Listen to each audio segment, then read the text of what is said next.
What's going on, YouTube? It's your boy, CamAtl. Shout out to the DFS squad. Shout out to everybody watching this video right now. Drop a like down below because I already know you're gonna love it. Subscribe to the channel if you haven't already. I have a special guest with me in this episode. It is Uncle Craig from the Fantasy Locker Room podcast. What's going on, man? What's up, guys? Hey, squad. What's up? Yeah. Hi. All right. So in this video, You're gonna give them what fire we're gonna today, do is, buddy. yeah, for real. What we're gonna do is we're gonna set an entire lineup for you guys. I felt like it would be great for you to hear me and my uncle come together and kind of hear our views on things, and we're gonna build a lineup for the viewers right now. All right. So remember, drop a like down below. Let's get over 100 likes. Comment in the comment section DFS Squad giveaway to enter your name into the giveaway. I am giving away NBA 2K18. As you know, on Monday I'll be announcing the winner of that. So make sure you guys comment down below, because every video that I post, if you comment that down below, you add your name into the drawing once again. So definitely do that. Let's get straight into this fire. Me and my uncle are going to start off at quarterback. All right, and we're going to go through some names, and we're going to come to a whole lineup together. All right, so let's go ahead and do this, Craig. Let's start at quarterback. Who are you liking? All right, man. And I just wanted to shout out our podcast. Remind your guys to go check out the Fantasy Locker Room podcast, because we went in depth in this week's slate on guys that we liked and reasons why. So we're going to be going a lot quicker today.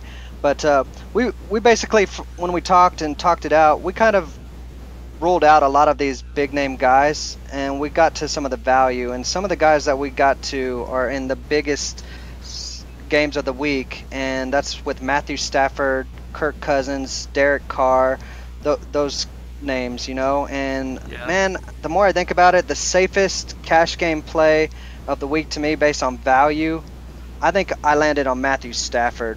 I just feel like he's in a great spot. What do you think?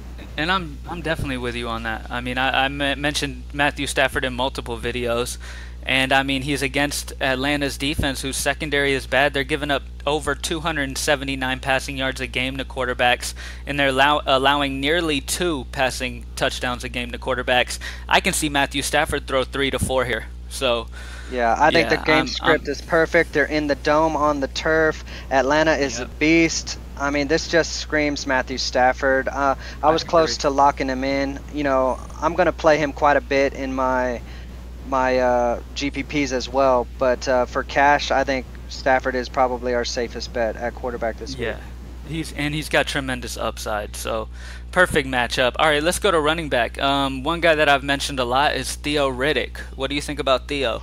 Oh, definitely. Well, let me look at some of the top guys real quick. I mean, I love pairing Theo with Matthew Stafford. I've been doing it quite a bit. I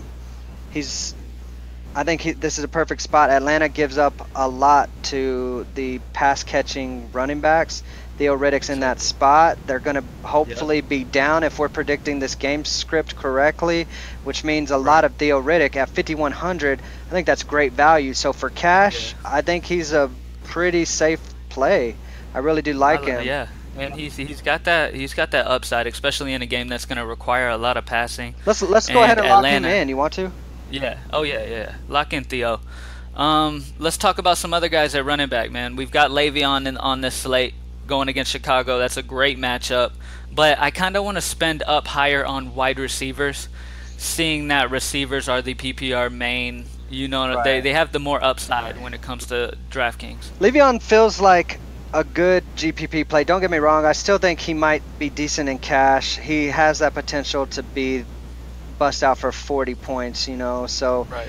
I do, but he's been letting us down. It almost feels like a risk. But I'm glad his price finally dropped down to, you know, $1,000 from 98 to 88. He's definitely in play.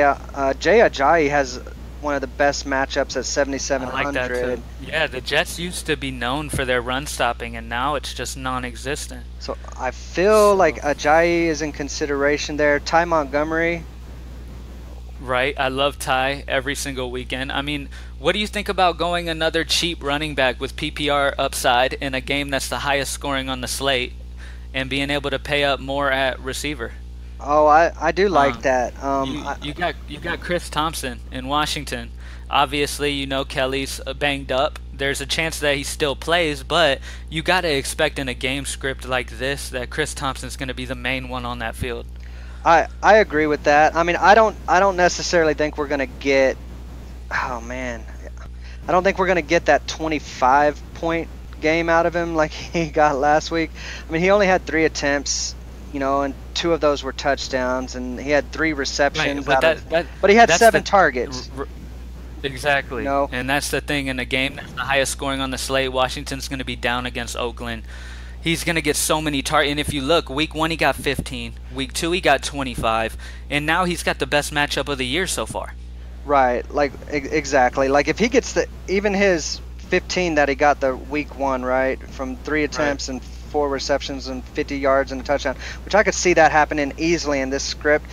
We're still talking he's easily going to get his 3 times value, Oh, hell yeah. So, and with a lot of upside to go higher than that. So, I love him as a value play for sure. I'm just looking especially if you're wanting to, guys listening right now, if you're wanting to spend up at receiver, I would highly suggest you go with a pass-catching cheap guy. You do have C.J. Anderson, who doesn't catch many passes, but he's been getting a shit ton of touches. I'm not going to fault you for playing C.J., but me personally, I like pass-catching guys. Theo is a big pass-catching guy. Chris Thompson's a big pass-catching guy. They're both really cheap, and I get to pretty much get whatever receivers I want.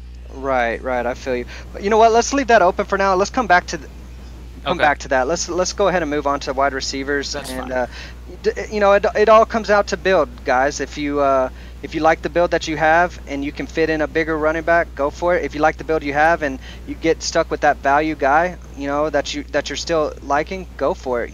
So agree. Let's head to wide receiver. I know one guy that you're real bullish on is Mr.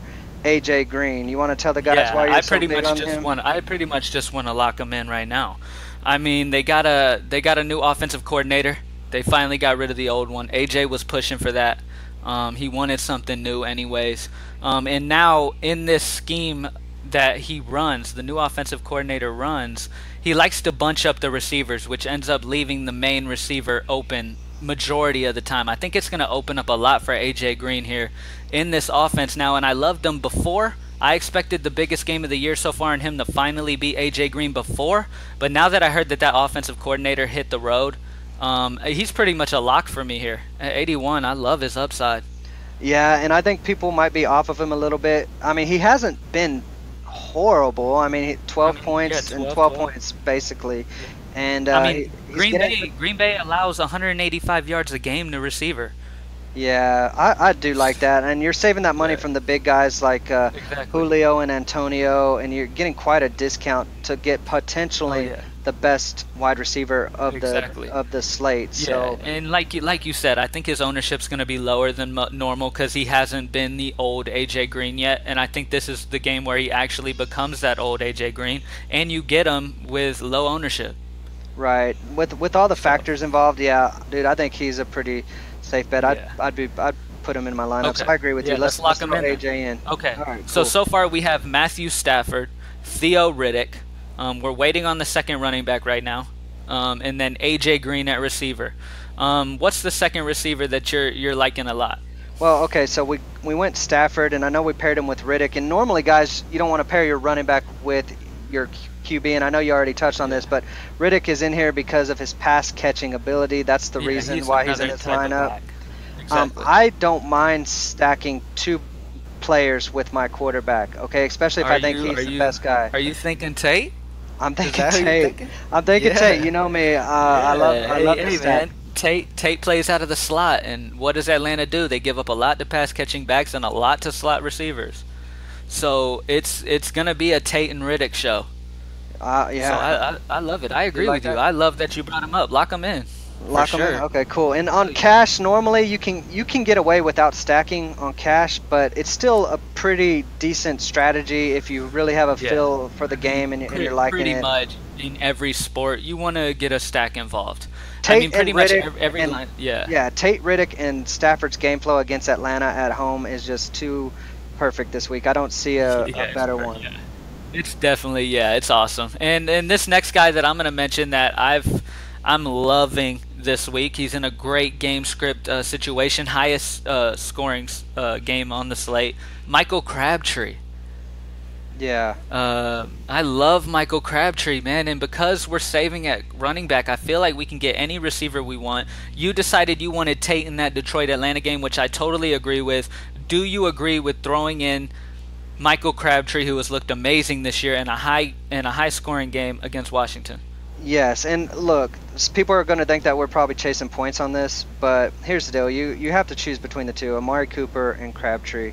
All right, Cooper right now is questionable with his knee. He's been limited at participant. I don't expect him to miss, but that's a little knock on Cooper, right? And then the Norman conundrum of which guy is Norman going to cover.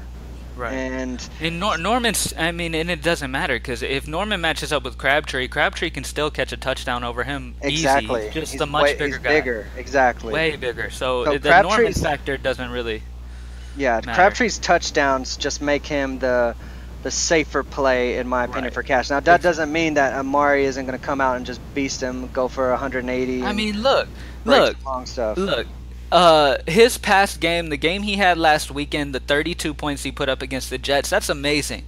But I don't factor my picks off of how they do the week before. That doesn't matter to me. Right. What matters to me the most is game flow, talent of the player, and matchup. Yeah. And you look at this game flow, and it's the highest scoring game on the slate, and I totally understand why. Michael Crabtree and Carr have a great situation going with each other. They seem to love each other. You know what I'm saying? So I mean, lock in Michael Crabtree, man. Let's go ahead and let's make it AJ Green, Golden Tate, and Michael Crabtree at receiver. Beast. That's beast right there. That's monster. All right, man. Let me pick the tight end, dude? Because I've got one that I just love this week, and I'm sure everybody loves him. And if this is a cash lineup, I bet he's going to be 40% owned. Let me tell you though, if you're picking the tight end, I'm picking the flex because I got a good cheap guy that I love at flex. So you go ahead and talk about tight end. Pick whatever tight end you want. I trust in you, and then I'm going to touch on flex. Well, I'm going with our boy Zach Ertz, man. I just feel like he is the safest option. He's a full 1,000 discount off of Kelsey. I am not messing with Gronk questionable, Reed questionable. No.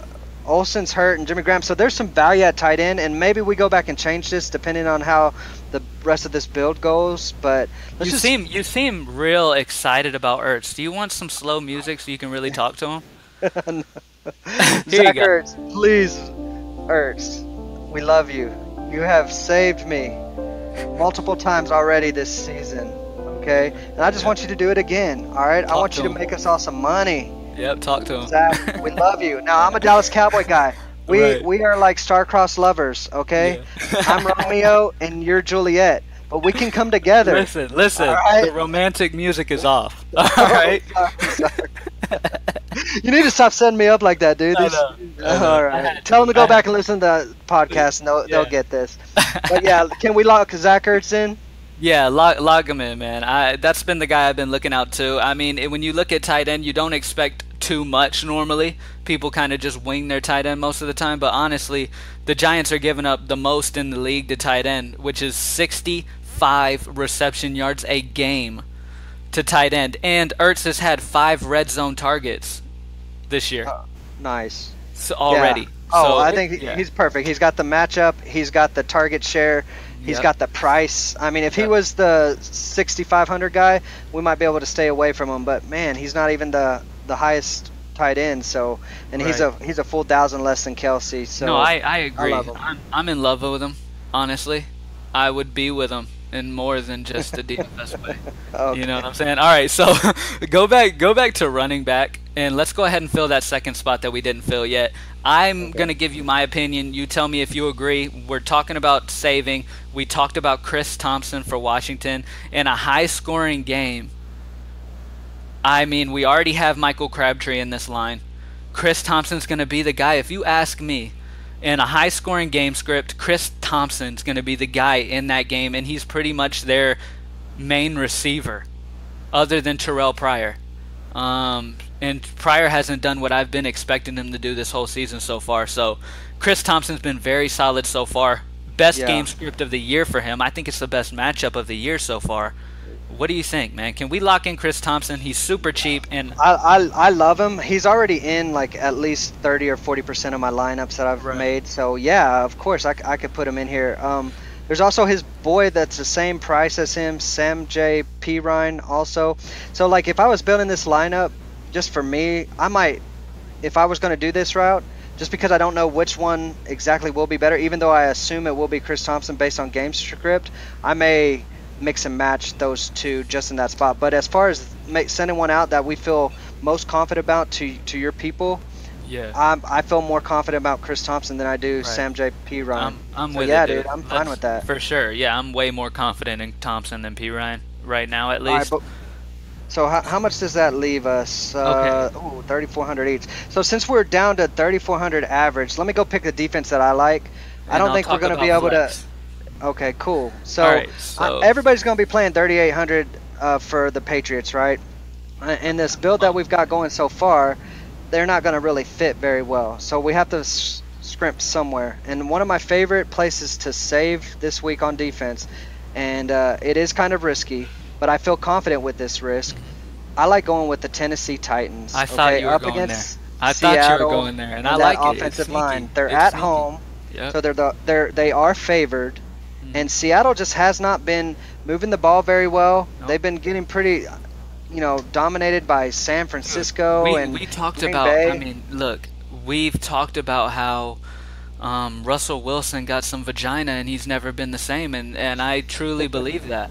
And this Titans defense is solid, man. They're ran by Dick, literally, literally. Their defensive coordinator Dick is a beast. Right. And I like them versus Seattle offensive line. I totally agree with you, and I'm glad you brought them up because they were a defense I loved this weekend as well, like to be low owned. And that'll leave us 41 in flex, and I know there's a guy that we've both been talking about. Right. I'm not going to steal your thunder, but and I'm going to talk about him right now. You ready? Yeah, I'm ready. Here we go. I got to put that soft emotional. Let me talk to you real emotionally. Rashard Higgins. You did so good last week. Corey Coleman's gone. This is finally your opportunity. So shine for me, young man. Shine for me. I love you. Anyways, seriously, Rashard Higgins at 4,000 I think is the best value. Got an amazing matchup versus the Colts. He got heavily targeted last game. Corey Coleman's out. They need somebody to step up with that Cleveland offense, and Higgins stepped up in a big way. I would not be surprised if he does very close to what he did last week. He did that versus Baltimore, who's a much better defense than the Colts. So yeah, I mean he got 11 targets. We can't ignore that. Dude. Yeah. Corey Coleman is out. They're going to try to get some sort of rapport going. Yep. And I just feel like at 4,000, he should return value pretty easily with that kind of target share if it keeps up. Exactly. It is a little bit of a risk, but I feel comfortable taking that risk and jumping on that train. This ended up looking really nice. It's a super solid lineup, and you know what? I just want to talk to my people. Last week's video I put out, okay, it scored over 120 points, and it had Jordy Nelson and Ezekiel Elliott. If Jordy doesn't leave in the first quarter and Zeke is the regular Zeke, it tops 150 easy, and it cashes in everything. But it didn't, so it's time for our revenge. All right? It's revenge time. And I really love this lineup, man. And I'm glad I was able to build it with you, man. I thought people would love having us come together and build it together, man. It's something that definitely looks super sexy, man. So. Oh, yeah, it looks good. I'm probably going to play it several spots myself. Yeah, I like it. I don't know. I don't want to be up against other squatters with the same lineup, But anyways, look, it's all good, man. We'll get the good money luck, together. guys. I hope you all get that fire and make that money this week. Hell yeah. Don't forget to catch us on the podcast. We're really going to try to keep that thing going. So if y'all get some time that's our baby. Yeah, if you can catch it on SoundCloud or even on YouTube, and put in your headphones and just chill. Listen to us while we talk out some Slate, but while you're working out or while you're at work or whatever. I know you guys have got to be tired of these boring ass DFS YouTubers, I know you have to. If you're tired of the boringness and you nearly fall asleep when you go listen to DFS advice, you're on the right channel right now. Subscribe to the channel down below and just end all the heartache and the boredom that you deal with dealing with these other boring ass DFS YouTubers. Like I was watching a video and literally my face hit my freaking keyboard. I fell asleep, dude, and I just like smashed the keyboard. That's my thing. Like when I started doing these videos, the reason I started is because everybody was just so boring. It sounded like they had no passion and no love for DFS. You know, and I felt like I had to bring that passion and that love and that excitement. And I'm like this in person. You know, you're my uncle. Yeah, I'm always joking. I'm very upbeat, and I love DFS to death. So I felt like I have to bring that excitement. You want to give them the goods and help them make decisions and make money and learn and stuff, but you also want to be entertaining. You know, that's a key to me. You know how I am. If it's not entertaining, I'm not gonna sit there and for real. And I know there's a lot of people out there listening to these guys, and they hardly can get through the video because it's just so slow and just blah. But anyways, let me go ahead and I'm gonna read out the lineup to you guys. Ready? All right. So at quarterback we got Matthew Stafford. Both of our running backs, Theo Riddick, Chris Thompson. And then we got A.J. Green, Golden Tate, Michael Crabtree. Then at tight end, we got Zach Ertz, flex, Rashard Higgins, and defense, Tennessee Titans. It's a very solid lineup, man. I'm actually very excited to see how it goes. Thank you for joining me, Craig. It was awesome doing it with you, man. We're going to do it. We'll do this every week. We'll come together and build one every week. So thank you for joining me. Cool. Everybody go to greenlightdfs.com to join the squad with the lines. I give out 6 lines to my squad, 4 of which cashed last week. It was a very good week 2. We're about to make it the same week 3. Thank you guys for joining me. You want to say anything, Craig? Good luck, guys. I hope everybody catches fire this week. Hell yeah. Let's get it. Like the video. Subscribe to the channel if you haven't already. And I'm out.